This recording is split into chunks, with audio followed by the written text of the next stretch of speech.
Hello and welcome to the next edition of Tuesday Talks. And this edition is one that I've been looking forward to for some time.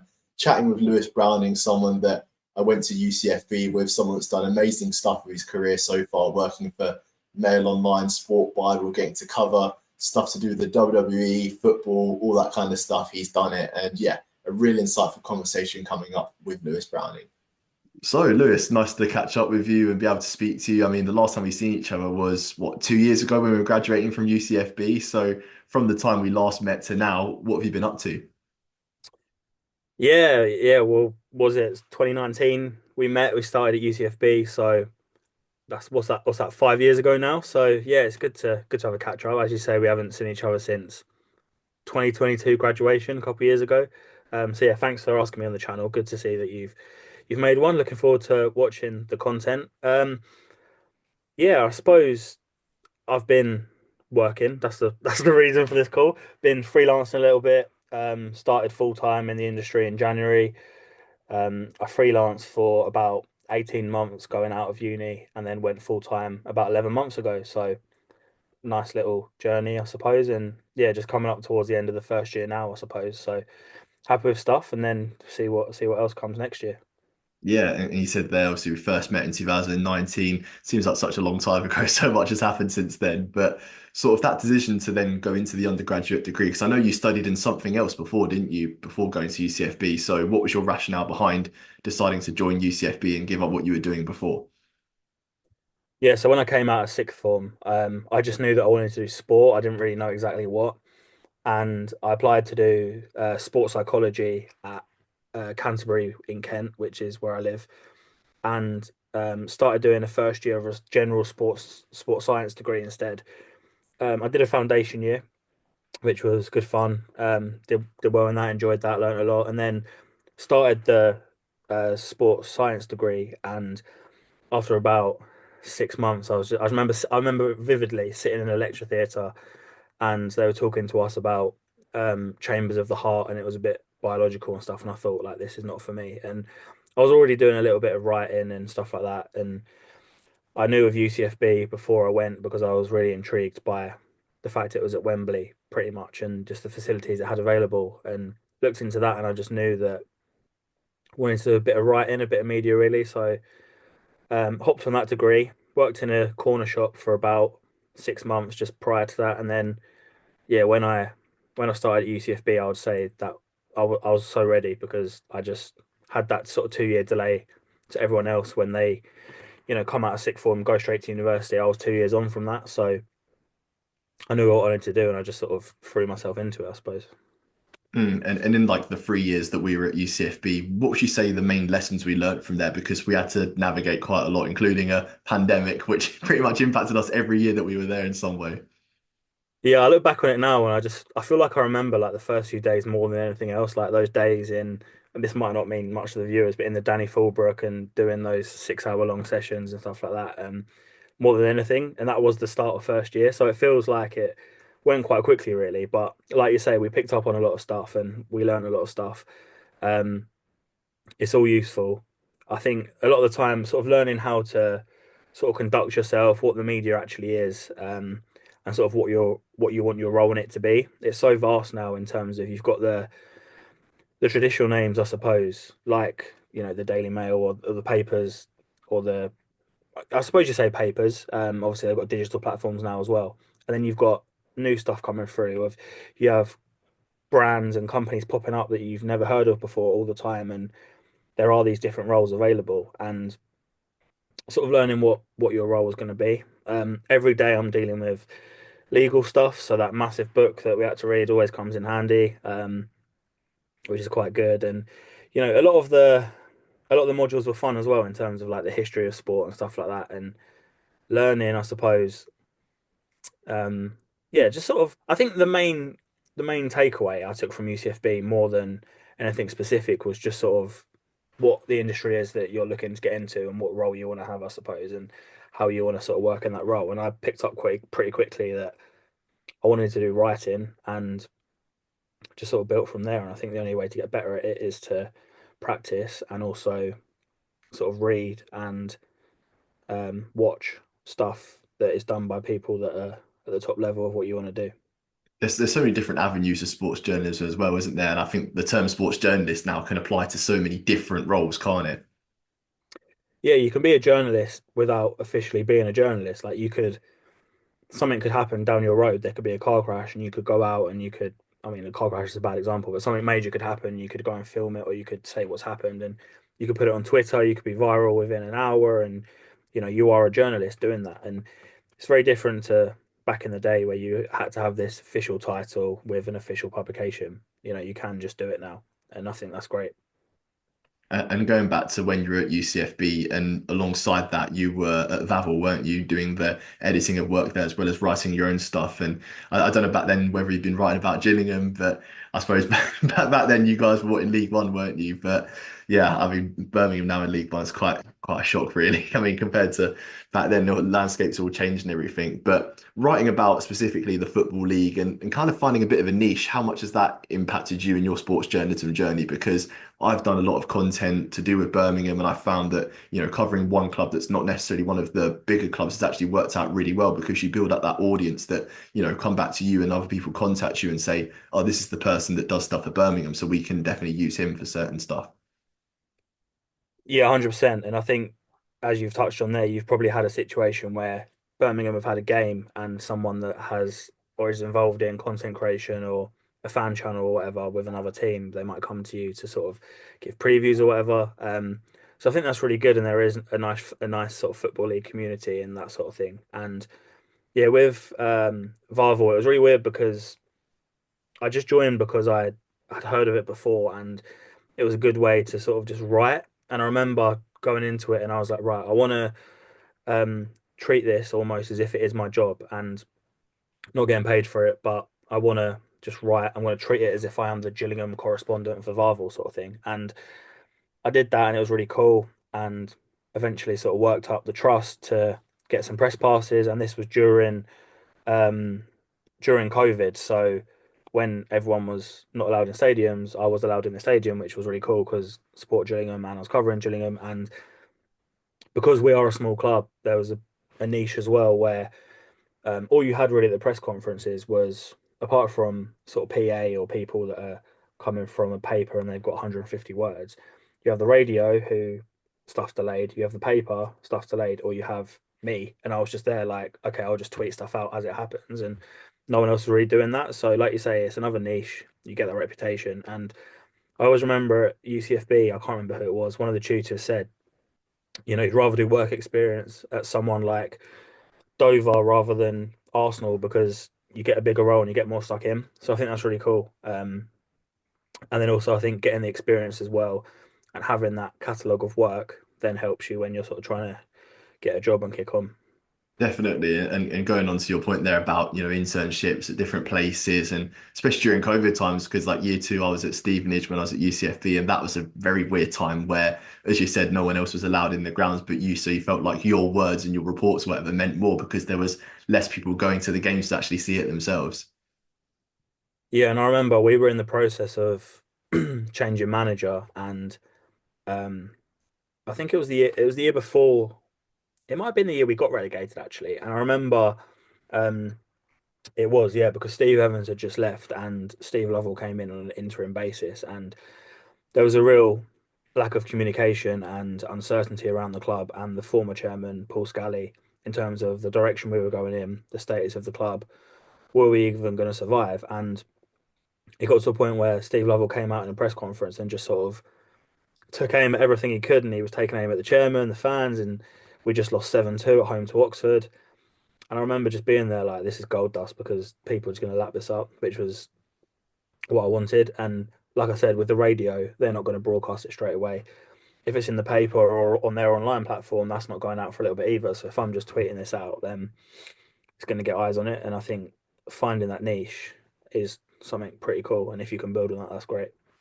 Yeah, because definitely when it comes to stories that emerge from lower down the leagues, I mean, last season at Birmingham, it was some season like we had what, five different managers, relegation, new ownership. It was kind of just everything. So it was a bit of a weird situation where it was my first season at Blues Focus. Yet I was getting all of this, Talk Sport here, free radio there, Radio X there, and it's like, all the different people want to find out about Birmingham's story because they don't know about it, but then you're the expert for it, so you can really narrow it down to those people to what are the key points and what do I need to get out of this interview to inform my audience of what I'm speaking about. Yeah, and it's cool because I see you popping up on Talksport and all that sort of thing, and it's really cool because, I don't really know too much about what Blues Focus is, but it's like I say, it's good to get involved with stuff and build your reputation with Birmingham and have that niche, I suppose. Even though Birmingham are in the news for all sorts of reasons, and still the focus on them now because of how everyone tips them to win League One with about 1 million points or whatever. But like I say, you have that niche and. Um, Doing all that stuff is pretty cool. So it's good to see. Pretty funny actually thinking back to the UCFB times as well, where obviously Birmingham fan there and like the first year at UCFB, I remember telling people about a 16-year-old that was playing in midfield for us called Jude Bellingham and saying that he was going to be amazing. Everyone was like, nah, he's just going to be a flash in the pan. But look how that turned out. Yeah, you don't look too silly for retiring his shirt now. No, no, exactly. And I got a lot of people message me on Twitter then about what a bad decision it was. But yeah, talking about, transitioning from, as you said, the Vowel stuff where it was unpaid writing to then paid writing on a freelance level, because when you left UCFB, you then joined MailOnline. So how did that come about? And, why has that led you to where you are now? Yeah, I remember when we were doing our dissertations and we were in, again, it might not mean much to people, but Archery House was a building at our university and we were doing the dissertation sessions. And I remember sort of coming towards the end of it and thinking, like, I need to start applying for some jobs. I'm going to come to the end of my time soon. And I remember sitting in one of those dissertation sessions and got an email back saying, like, would you like to come for an interview?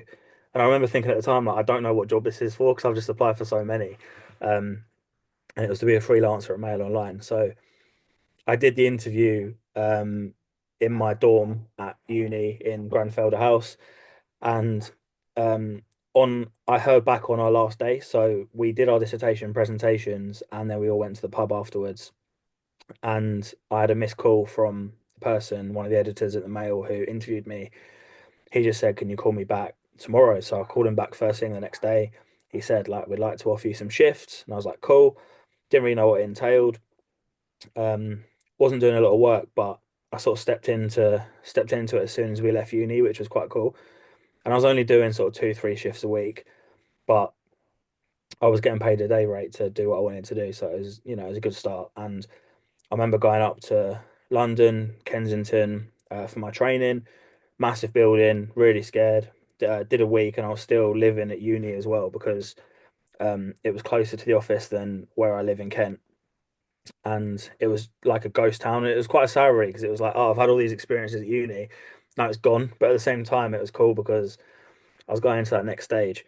Um, so I just sort of freelance. You're a bit shaky at the start, but you get used to it, and then sort of midway through last year, I saw an opening to freelance at Sport Bible as well, and didn't even have an interview for that. I can't remember why, but they just sort of said, like, "Do you want some shifts?" I was like, "Yeah, cool." I was doing that and balancing the Mail and Sport Bible, but I was so ready to just start being full time because I still wasn't quite working full time hours, and I went into uni 2 years later, then came out, and my partner as well is a year older than me, so she was basically finishing uni when I was starting, and we were like, we want to kick on with life a little bit. I kind of need to get something full time, and had a chat with the head of sport.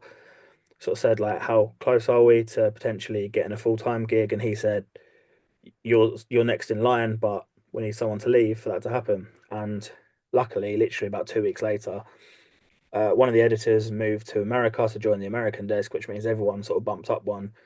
And I still remember it sat on my bed behind me, and he said, "We're in a position now to offer you a full time contract." And I was like, "Oh, sick." Um, that was in January. Wasn't sort of getting ahead of myself because until it's signed, it's not done. And then eventually signed the contract, so to speak, and started full time. So that was like a dream come true because I finally had you know, everything I needed, I suppose, for what I wanted in life to kick on. And now I am just trying to kick on, I suppose, and keep doing that. And what are the pros and cons of freelancing? Because you said there you're waiting for that full-time contract, but I imagine a lot of people starting out will have to freelance first. So for you, what are the main positives and negatives of doing that? freelancing is quite cool. Like you are essentially your own boss, even though when you're doing the work, you are answering to a boss. Like if you don't want to work, you don't have to work. So you choose your hours. We get a rota email go round um, every few months to sort of sort our rota, and it always says freelancers, let me know what days you're not available for, and you will not be considered for those days. So if you want to do something this day, you just don't have to worry about work. Whereas when you're full time, you have to, consider your contracted hours and request holiday, all that sort of thing. Another big thing was for me was getting to work from home because as a freelancer, I could work from home all the time, and it's a two hour commute from where I live to the office, so that saved a lot of time. Um, but then, like I said, there are cons as well in terms of not being guaranteed work. Sometimes I would be like, okay, I'll come work every day this week, and you get given one day, um, and then you've not got the money. Which, in my situation, where I wanted to sort of buy a house, mortgage companies won't touch you if you've not got regular income coming in. So that was something I needed to do. Um, I think eventually I would like to go back to freelancing down the line.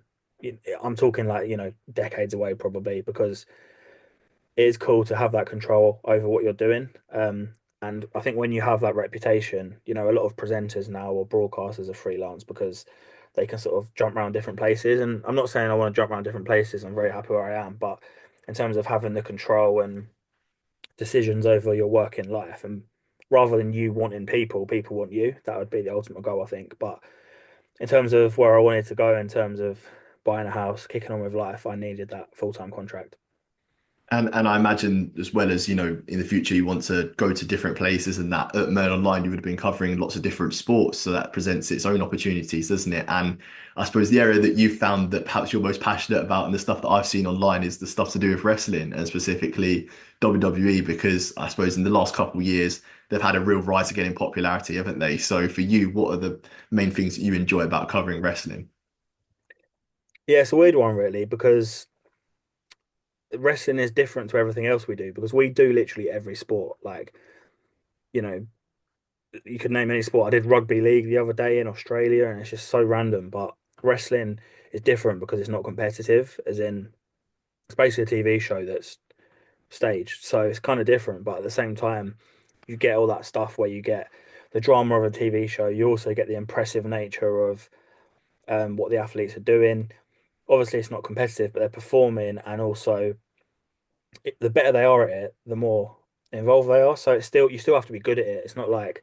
Um, it's not like you just get given stuff. And I've always sort of watched wrestling, and when I started, we didn't really do it at MailOnline. And then Alex McCarthy, who had a show at Talksport, and he is one of the more renowned wrestling journalists in the game, started at the Mail and just kept trying to push it. And it's kind of weird because I knew him from his work, and he became our news editor. So he joined the editorial team, so had a bit of a say. And as I sort of said, I like wrestling. He sort of came accustomed to that. Oh, we're doing a wrestling story, we'll give it to Lewis. Um, and when you sort of build their trust and show you can do it, that's quite cool. And it is a niche, but there are trips involved. I haven't been lucky enough to go abroad yet, but Alex has been to Australia. He's been to WrestleMania.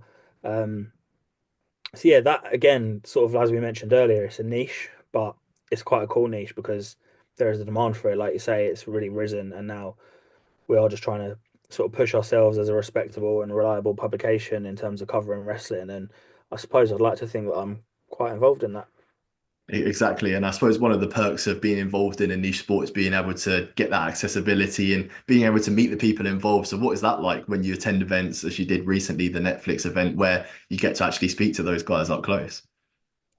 Yeah, I always sort of said my main thing with being a sports journalist is I don't know if it's selfish because your responsibility is to deliver the news in a way, but my favorite part about it is getting to meet these cool people. And it happened when I was covering Gillingham. I met all the Gillingham players, and like I was a Gillingham fan, so that was cool. And I've done some interviews now with people that are cool in the industry. Like I spoke to Douglas Costa recently, who's playing in Australia now, and that's cool. But like when you're a wrestling fan and you meet these wrestlers, it's quite cool. And it started off being Zoom interviews like this, and speaking to them, and I'm quite an anxious person anyway, so I do get anxious about it. But then when it's done, you feel really good about it, and you deliver some good content, and you're sort of building a project at work. And then yeah, I got invited to the Netflix event recently at the O2, and that was my first sort of gig in person when it comes to wrestling, if you like. And that was really cool because you're meeting the wrestlers, but you're also, my bread and butter is writing, and suddenly I find myself in front of the camera, and I'm like to think I'm all right here. I've got a long way to go, but yeah, it's a new experience. And for me, the pinnacle is meeting these people that I suppose, you're a fan of sport. That's why you get into the industry, which means you're a fan of these people, and getting to meet them is really fun. And what for you makes wrestling special? Because you said there about some of the storylines that are being told. I mean, myself, like I'd been out of the loop for about a decade, to be honest. The last time I watched was what 2013 when CM Punk was the champion, and it was all the stuff with The Rock, and then it ended up being twice in a lifetime. And at that point, I was kind of like, "Oh, I'm done with it." And then I got back into it January 2023 because it was the Royal Rumble, and I was like, if there's going to be any time for me to get back into it, it's got to be the Royal Rumble because that's when a lot of new storylines start, and then lo and behold, you get all the stuff with the bloodline and the Sami Zayn chair shot. And as soon as that happened, I was like, I'm back in. So for you, like in the Renaissance era, what's been your favorite part of covering it? Yeah, I think since Vince McMahon stepped down and all that happened, I think with Triple H now taking control, you can just sense the feel good factor around it. And um, speaking to these wrestlers or seeing them do other interviews, they all say like, oh, how happy the locker room is and how great it is to work for Triple H and stuff, which is really cool. And I think that's been shown as well with the returns. The Rock is involved again. CM Punk has come back again, which is something I don't think anyone ever saw happening for a long time. And I don't think he would have done it if Vince McMahon was still there. But, with football, um, you get the competitive nature, you get the good performances, but it's not guaranteed. Whereas with wrestling, you get a bit of everything. It's like you get some acting, you get some impressive athleticism, you get some drama, you get the storylines, you get the characters you can back who are always there, and it's just cool. And it's a kind of a weird one where like adults watching people cheering for people doing things that is scripted is kind of weird, but it just works. Um, and it's great. Like you say, the stuff with the bloodline, which has been going on for probably half a decade now, like it's just good and like it's just entertaining. It's just something you watch. Like my mum's been watching EastEnders for like 30 years. Like it's just continue and never stops. And it's similar with wrestling, I suppose. And it's difficult for us here in the UK sometimes with the time zones, but um, yeah, it's really cool. And you like seeing these people perform. Exactly. And going into 2025, it's a big year for WWE, isn't it? Because moving, to Netflix with Monday Night Raw going to there and just the explosion in popularity, really. And you hope that they can sustain that momentum. And I'm pretty sure they will because, as you said, the feel good factor is so good now. So going into 2025, have you got any predictions yourself as to what might happen or what you'd like to see happen? Um, yeah, I am massively invested in this Bloodline story. That probably is my favorite story at the minute, and that is never ending. Really excited for Survivor Series in a couple of weeks or whatever it is, and seeing how that plays out because you've got this original Bloodline that's reunited now, but The Rock sort of came back, and then no one's even mentioned it since he had that random appearance. So he's obviously going to have a role. And then I suppose when it goes into January, the so-called road to WrestleMania starts, and you start to see the build for all these feuds, and you've got these people that are such massive performers, like just massive stars everywhere now. From CM Punk, um, he sounds like he's going to be involved with Gunther, but you don't know. You've got the whole thing with Rhea Ripley turning good or turning face or whatever, and who's she going to face at WrestleMania? And you want to see these stars go head to head, and um, I think it's really exciting. And massive fan of Cody Rhodes as well and his work. Massive fan of LA Knight, and yeah, I think Triple H has done really good with the storylines and pushing the right wrestlers. So I'm just excited to see that continue.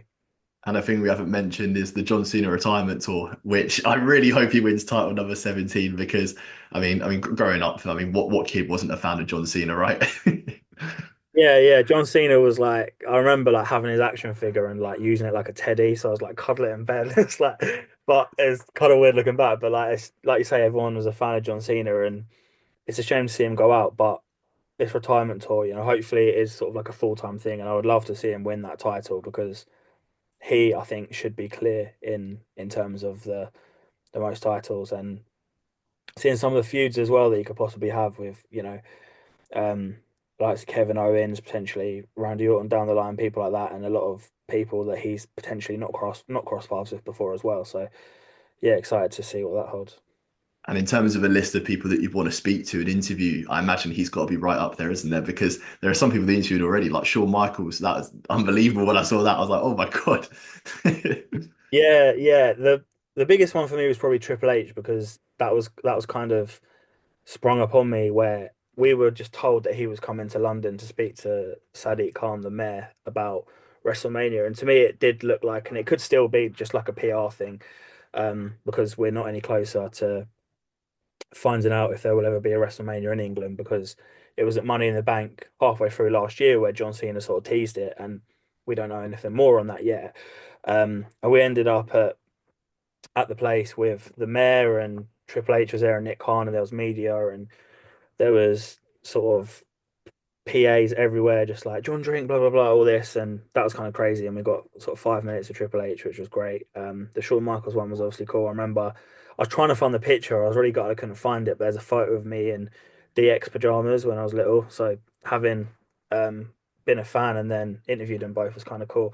Um, Kevin Owens is one of my favorite wrestlers who I was lucky enough to speak to, but um, yeah, someone like Cody Rhodes would be up there, and like you say as well, John Cena, um, The Rock, but they are just different levels because they are like Hollywood level stars. They're not just top wrestlers; they are mega stars. And yeah, I don't know if that would ever happen. It most of the time the way it comes is Alex just says to me like, "We've got this person. Do you want to speak to him?" And I'm like, "Yeah, sure." And it could just be someone random who's not really doing much, like Santos Escobar, or randomly you just get thrown Kevin Owens, who's like in one of the biggest storylines at the minute. So yeah, we'll just see which names keep coming, but getting a big one would be really cool. Hopefully so. And for the future for you, Lewis, would you want to stick to wrestling or like go back to football? Where's your mind at the moment? Or is it kind of the nature of sports journalism that it is just so unpredictable, isn't it? And you never really know which way it's going to turn. It is unpredictable if you're sort of not specialising in anything. So we've got our sort of reporters that we've got a bunch of them I've never even met before. So we've got like Chelsea reporter, which is Kieran, or a Man United reporter, which is Chris, or a lot of the top clubs you have those reporters. But we are just in the office every day writing stories like, oh, like a couple of weeks ago, Ten Hag was sacked. I've never seen anything like it in the office in terms of people running around.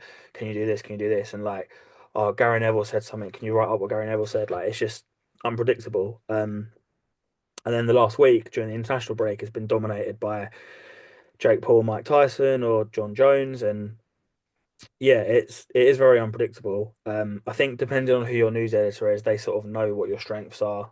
Depending on how often you've worked with them. So Alex is more often than not my news editor. He will be like, okay, here's wrestling, or here's some other combat stuff. Obviously, I like football, I like cricket, blah blah blah. But yeah, I like doing a bit of everything. But I was thinking recently as well that were there to be a combat department at the Mail, which people spoke about, they're trying to, they'd be interested in making, then I'd love to be like the wrestling guy, for example. But that's not to say I don't enjoy doing everything else because, I don't watch a lot of UFC, but I really enjoy doing the UFC at the weekend. So everything's different, and yeah, it's just sport. It's just cool. So I just like doing that. So we'll see what happens. It definitely is. And if you were to give one bit of advice to the people listening, whether they are going into sports media or just trying to, work towards something that they want for the future, what's one bit of advice that you've picked up and you've learned and you kind of carry out in your day-to-day life?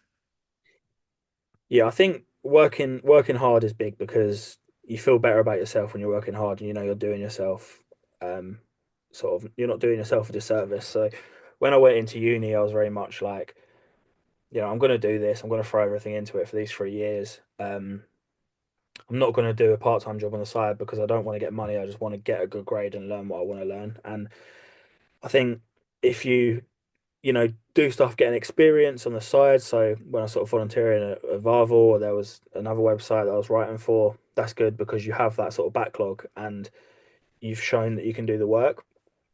Um, I think as well, like keep trying, because there's not a point where you have to stop trying. Like, even if you have to get another job potentially where you're trying to get into it and it's not necessarily coming, you know, you can you can keep applying, right? So you can be doing this and then writing when you get home, or making videos or whatever, and still applying for these jobs. Um, but I think it's important to learn. So, you know, what you want to do is keep reading stuff. So, like, if you want to be a writer, so for example, I remember reading the local Gillingham reporter stuff all the time, and I felt like I ended up writing like him. Then you move on to the next level where you're sort of reading the national sort of reporters stuff, and I feel like you pick up some tips and stuff. So I think that helps you improve, and networking is important as well in terms of knowing people and making sure that you're sort of a good person to be in the industry. That's not one that you asked for, but that's a few that just sort of came to mind. It's all brilliant to hear, and to follow on from your point about networking, just to end off, I want to speak to as many people as possible in the industry that I feel could benefit me and benefit the people listening. So if you were to recommend one person for me to try and speak to, who would it be? Oh, um, I suppose I'd sort of stay in my corner where you could probably. I feel like it's a little bit different working for the Mail than it would be working for someone like the Athletic, where it's a bit more narrow, or someone at Sky Sports. So I think maybe, you know, I'm a sports reporter at the Mail, but there are senior sports reporters at the Mail who have been there and done it for quite a while. I'll throw out a name of um, Ian Ladyman at the Mail, just because he is the football editor, and he is, in my opinion, one of our best writers, and he has been there and done it for a long time. And um, as I say, it's different working for the Mail to working for Sky Sports, to working for the Athletic, to working for the Mirror, for example. So I think, you know, if you want to talk to people in those areas, then I would recommend Ian. Brilliant. Thanks so much for your time, Lewis. It's nice to catch up. And I tell you, the one thing I miss about UCFB is the old Kahoot quizzes. I miss those quizzes so much. We should have done one to start. We should have got one going. Yeah, exactly. I mean, we were the top two anyway, so it wouldn't have made much difference. We were good. We were good. We were good. Yeah. And that was Lewis Browning there, someone that I really enjoyed speaking to. And yeah, it's really nice to catch up with him, because the last time we would have seen each other would have been 2 years ago at our graduation. So it's fantastic to see what he's doing at the moment, and best of luck to him in the future. I really hope you guys enjoyed this video. Be sure to like, share, comment and subscribe, and stick around for the next one.